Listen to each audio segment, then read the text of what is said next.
भाइयों और बहनों, आज माता कलीसिया जब मां मरियम का दूत संदेश का महापर्व मनाते समय हम यहाँ श्रद्धेय फादर वलन अरसू जी के इस धर्माध्यक्ष अभिषेक में भाग ले रहे हैं।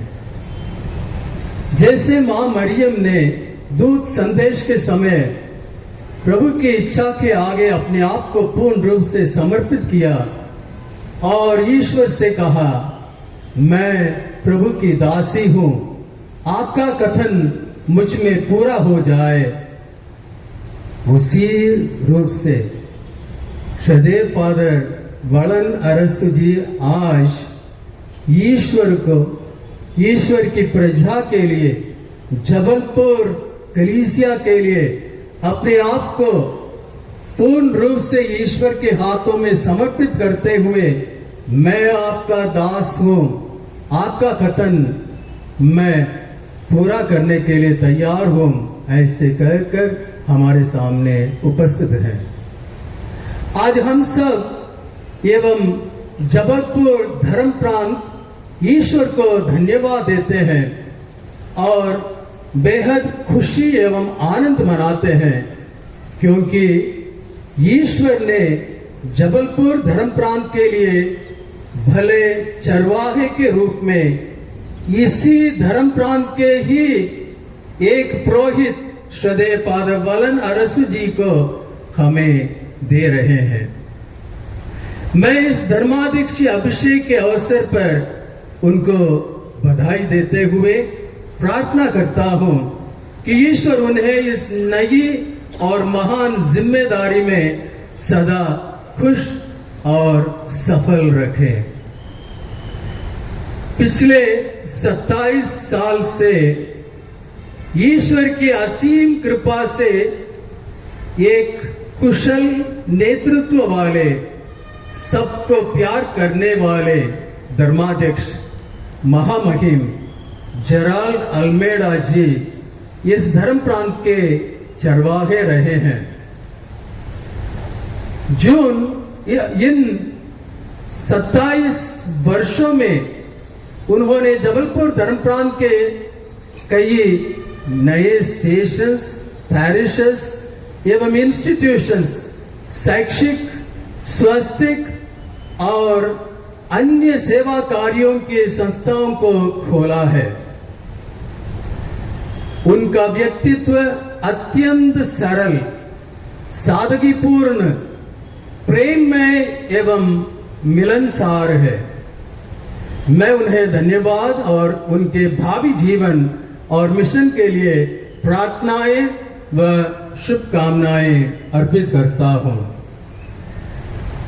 प्यारे फादर वलन अरसू जी, आज जो जिम्मेदारी आप इस धर्माध्यक्षीय अभिषेक द्वारा ले रहे हैं वह बहुत कठिन है, वह त्यागमय जीवन है।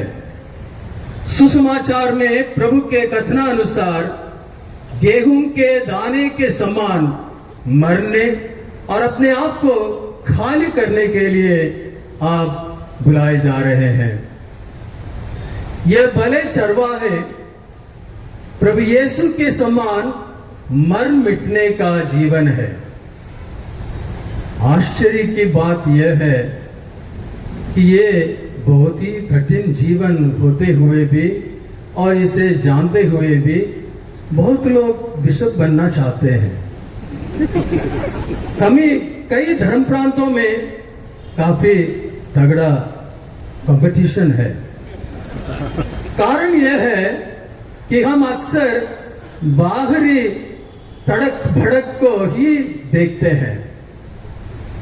इसलिए हमारे प्रिय नंशियो और उनके साथी मोन्सिन्योर जॉन पाब्लो को कई धर्म प्रांतों में धर्माध्यक्ष नियुक्त करना मुश्किल पड़ रहा है। प्यारे धर्माध्यक्ष वलन अरसू जी, आप इस समय इस सोच में पड़े होंगे कि मैं ये महान जिम्मेदारी कैसे संभाल पाऊंगा। ईश्वर आज के पहले पाठ द्वारा आपको ढाढ़स बंधाते हैं। ये आपकी इच्छा नहीं है, बल्कि ईश्वर ने आपको चुना है। माता के गर्भ में आपको रचने से पहले ही वो आपको जानते हैं। जन्म से पहले आपको उन्होंने पवित्र किया है। आप अपनी अयोग्यता को मद्देनजर रखते हुए मन ही मन कहते होंगे कि मैं यह जिम्मेदारी कैसे निभा सकता हूं। लेकिन यिर्मयाह के ग्रंथ अध्याय 1:8 में प्रभु आपसे कहते हैं, मत डरो, मैं तुम्हारे साथ हूं और मैं तुम्हारी रक्षा करूंगा।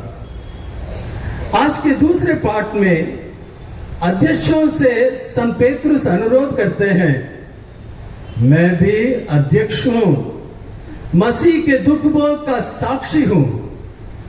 आप लोगों को ईश्वर का जो झुंड सौंपा गया उसका चरवाहा बने, ईश्वर की इच्छा के अनुसार उसकी देखभाल करें, लाचारी से नहीं बल्कि खुशी से, घिनौने लाभ के लिए नहीं बल्कि सेवा भाव से, अपने सौंपे हुए लोगों पर अधिकार जताने के लिए नहीं बल्कि झुंड के लिए आदर्श बनकर। आपका एपिस्कोपल मोटो फर्वेयात क्रिस्टी आमोर यानी रेडिएट क्राइस्ट लव। आपका धर्माध्यक्ष आदर्श वाक्य है, क्रिस्त का प्रेम प्रसारित करना या प्रकाशित करना। इस मूल वाक्य को आप ईश वचन के द्वारा, पवित्र यूकरिस्तीय बलिदान के द्वारा, सेवा कार्यों द्वारा और पारिवारिक मूल्यों को बनाए रखने द्वारा जीना चाहते हैं। लेकिन अफसोस की बात यह है कि आज कलीसिया में नेतृत्व के ऊपर प्रश्न चिन्ह लगा हुआ है। कुछ कार्डिनल्स, कुछ धर्माध्यक्षों, कुछ पुरोहितों एवं धर्म भाई बहनों के जीवन से क्रिस्त का प्रेम प्रसारित व प्रकाशित नहीं हो रहा है, जिसके कारण लोगों का विश्वास कलीसिया के नेतृत्व के ऊपर कम हो गया है। इतना तक कि हमारे अस्तित्व की सार्थकता के बारे में प्रश्न चिन्ह लग गया है। कुछ वर्ष पहले छोटे भाई ने एक आर्टिकल लिखा था और उसमें उसका शीर्षक है, do we really need bishops. हमारी जीवन शैली और मिशन में सुधार व बदलाव करने की आवश्यकता पड़ रहा है। हमारे संत पिता फ्रांसिस हमारी कलीसिया को एक सिनोडल चर्च बनाना चाहते हैं, जिसमें संयुक्तता, सहभागिता, सुसमाचार की घोषणा अहम अंग बने। कलीसिया ईश्वर की प्रजा है। हम जो कलीसिया का नेतृत्व करते हैं उसमें शामिल है। हमें क्लरिकलिज्म यानी याजकवाद को खत्म करना है। हमें लोक धर्मियों के साथ एक बनना है, उनके साथ रहना है, उनके साथ जुड़ना है, उनके जीवन में सहभागी होना है। आज आपके ऊपर जबलपुर कलीसिया का भार सौंपा जा रहा है। भले चरवाहे प्रभु यीशु के आदर्श पर आप एक सेवक बनकर अपने आप को समर्पित करना है। जो अधिकार आज आपको दिया जा रहा है, यह लोगों पर अधिकार जताने के लिए नहीं, बल्कि जैसे आज के सुसमाचार में प्रभु यीशु को कहते हुए हमने सुना है कि मैं सेवा कराने नहीं बल्कि सेवा करने तथा बहुतों के उद्धार के लिए अपने प्राण देने आया हूं। हमें सेवक बनना है। हम स्वामी नहीं है, हम लोग लोगों के सेवक हैं।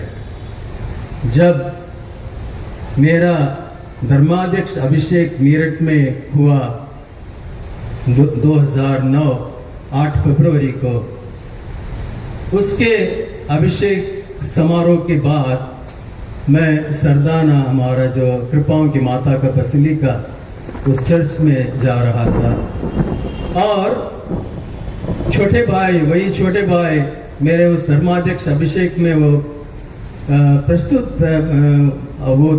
प्रसन्न था और मेरे करीब दोस्त जैसा था और वो मेरे साथ चल रहा था उस समय। और मेरे से कहने लगा, बिशप फ्रांसिस, अब तो आप बिशप बन गए हो, पहले जैसे मैं आपको पुकार नहीं पाऊंगा। पहले तो मैं आपको भाई फ्रांसिस ऐसे बुलाता था, अब तो आपको योर लॉर्डशिप, राइट रेवरेंड ये सब लगाना पड़ेगा। और इतना ही नहीं, आपको मैं संबोधित करते समय, पत्र लिखते समय उसमें लिखना पड़ेगा मुझे राइट रेवरेंड फ्रांसिस कैलिस्ट। आजकल तो मोस्ट रेवरेंड, सबके लिए मोस्ट रेवरेंड है, मोस्ट रेवरेंड फ्रांसिस कैलिस्ट डीडी लगाना पड़ेगा। तो मैंने पूछा, छोटे भाई आपको मालूम है डीडी का मतलब? तो उसने कहा हाँ, डीडी मैंने डॉक्टर ऑफ डिविनिटी, उसने कहा। मैंने पूछा, क्या डिविनिटी के ऊपर कोई डॉक्टरेट ले सकता है? क्या डिविनिटी के ऊपर कोई डॉक्टरेट ले सकता है?